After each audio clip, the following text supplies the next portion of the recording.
Hi everybody, so I thought I would give you a little bit of a timeline of how my IV day goes when I start my chemo. So if I am starting my cycle 1 on a Monday, which is my IV day, which is what happened on my first cycle, then there's a few things that happens prior to that day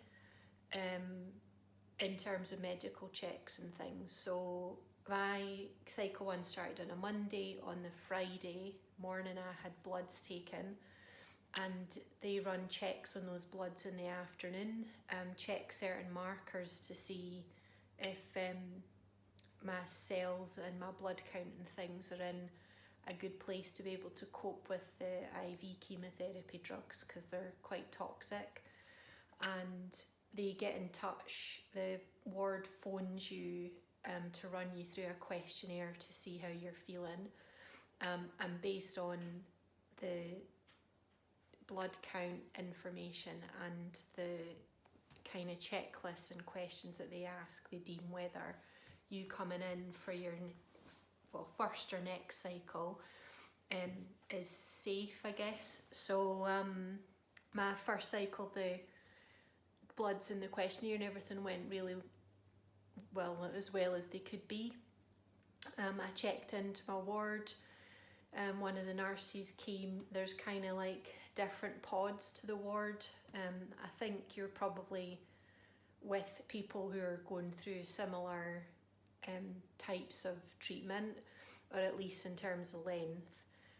So I'm always in pod 3.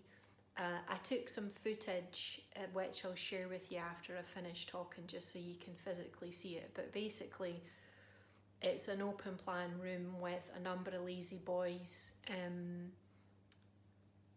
I mean proper lazy boys with the feet up. You can push the button and the back goes back for you. There's like USB charging ports if you want to plug in electricals and things. There's obviously the big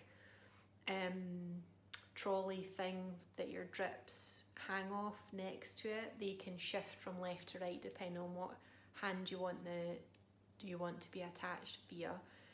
And then for the first cycle, the nurse basically runs back through all the paperwork, all the side effects, what the treatment is and why, to make sure that you fully understand and that it was you that signed the forms, because the chemotherapy side effects for some people can be quite aggressive, and they need to make sure that you're the person that signed the paperwork, because some of what comes after is not very nice for some people.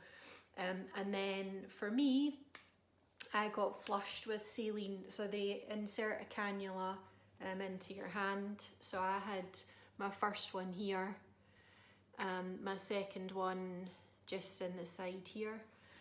And those veins were basically run up through your arm and into your core. So they insert the cannula. I had half an hour saline pushed through, just for them to make sure everything was working okay, make sure I was hydrated. And then I had 2 hours of my chemotherapy drip, which comes all packaged and really, not the saline drips and the infusions and stuff that people can get all come in clear bags, but the chemotherapy bags are all covered in this grey kind of skin that's obviously to highlight that it's like a very toxic substance. So 2 hours chemo drip for me, and then they flush you with 5 minutes worth of kind of saline afterwards to make sure that all the chemo that was maybe left in the tubes before it come into you is flushed through into your body. And then you're kind of free to go after that. If you're feeling a bit queasy, they'll let you stick around until hopefully anything eases off. And that's you. So I've got, as I said, some footage and some videos that I took in my first and second cycles that I thought I would share with you, and just some pictures to show you kind of some other stuff that happens. If you're in over lunchtime, they will try and provide you, I think some of the there's volunteers that support kind of the food in there, so normally they've made soup. So I've had soup once. They made like a cauliflower soup, which was really nice, and they usually come round with tea and coffee, biscuits, and they come round with like a basic trolley with some fresh basic sandwiches, sorry, yogurt, jelly, that kind of stuff as well, if you're hungry and not really too bothered about what you're eating. Yeah, and I think that's it. They keep you topped up, and they're always checking in, see if you're doing okay. Also, for people who are getting the chemo drip, sometimes when the drugs are moving through your arm can get sore because the drugs are so toxic. They can start to impact the vein that the drugs are running through, because you've got 120 minutes of these toxic drugs pushing through the same vein.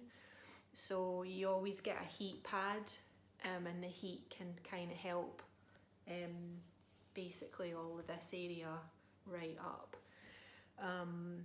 Normally the first cycle that I had, it's okay for about an hour, and then my arms started to get sore, so the heat pad really did make a big difference for me personally.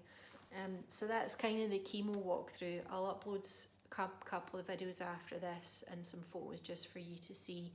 I couldn't do proper full-on tour of my lazy boy when I was I could have, but there was a lot of people in both times when I was ready to make those, and I was too embarrassed. So I just took some photos and did a video when I was in there myself. So that's that stuff. I'll add those on in a second. I know I did a video a couple of days ago on the first permanent diet and kind of health change that I made, which was having warm water with every meal, and if possible putting some sliced ginger through it. So off the back of that video, I had a couple of questions that I just wanted to answer and share with everyone. So somebody asked, I had said I get organic ginger, so somebody asked where do I get that. In Edinburgh I get it at Real Foods, or Costco does it. You know, organics, fruit and veg that hasn't been grown with chemicals, and they have to meet certain standards. So if you're in a position to be able to afford organic, then that's definitely the way to go in terms of least processed in terms of fruit and veg, or the shelf life of it. So Real Foods or Costco, Real Foods in Edinburgh or Costco. Somebody asked how I store it. So I got these another tip from my mum, I got these little bags. I don't know if you can see, it's like net. My mum found them in Aldi, not very long ago, a couple of months back, and she keeps all her fruit and veg, some of it that you need to keep in the fridge, she puts them all in these bags, and it seems to keep everything for much longer, in a much better quality. So this is my bag of ginger. They go in here. Basically I just take this bag to the shop now, fill it up with my organic root ginger, or as Stacey did for me this morning, he nipped to the shops to get some. And my ginger I don't keep in the fridge, I just keep it in a dark cupboard, and this stuff will literally keep for weeks and weeks and weeks, until I need to get a top up. So that's how I store it.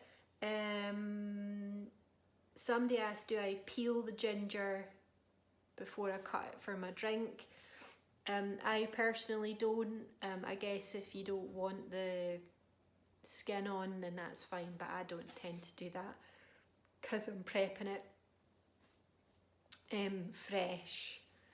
you know, multiple times a day. It just saves time to slice it. But definitely wash it, because yes, it's organic ginger, but you don't know where it's been before it's been to you, and you don't know whose hands have been in rummaging in the pots in the supermarket, trying to get their own chunk of ginger. So yeah, definitely give it a wash. I guess it's a personal preference if you choose to peel it or not. And my sister Kirsty, who's a home economics teacher, has got a tip. If you're peeling your ginger, use a teaspoon, and it'll peel it off much quicker without peeling off so much of the kind of the meaty bit of the ginger as well. So thanks to Mum for the bag, thanks to Stacey for getting me the ginger, and thanks to Kirsty for the peeling the ginger tip.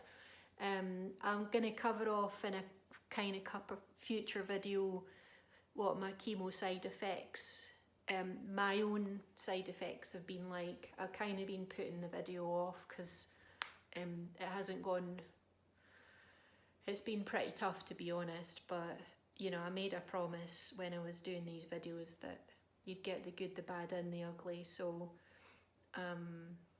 yeah, I'll walk you through those, but got some good videos coming up, so I hope you enjoy them, and I'll see you all soon.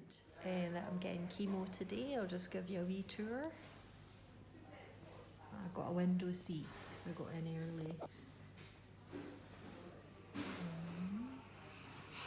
So everyone gets a lazy boy, and the drips sits on either side.